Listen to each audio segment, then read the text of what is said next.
哇 ！PS2 嘅經典 RPG《天外魔境3》，尋日終於都出咗中文漢化版啦。呢一隻係《天外魔境》系列第3集嘅正統續作，亦都係最後一作。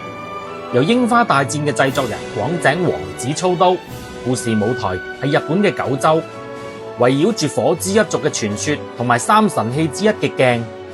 2005年喺 PS2 度推出，但係開發就足足搞咗13年。因為佢原本就話出喺 PC、FX 主機，後嚟因為銷量差而取消。原本呢個遊戲係有 GameCube 同埋 PS2 兩個版本噶，不過後嚟 GameCube 版都取消埋，最後只係剩翻 PS2 版咋。今次嘅漢化係由雲飛所策劃，Skill 技術支援，個遊戲成 4.3GB 咁大。最貼心嘅就係佢哋今次除咗簡體中文版，仲為香港同埋台灣嘅粉絲推出咗繁體中文漢化版。中意天外魔境系列嘅粉絲等咗超過咗20年，終於都可以用翻中文嚟到慢慢嘆呢一隻經典啦。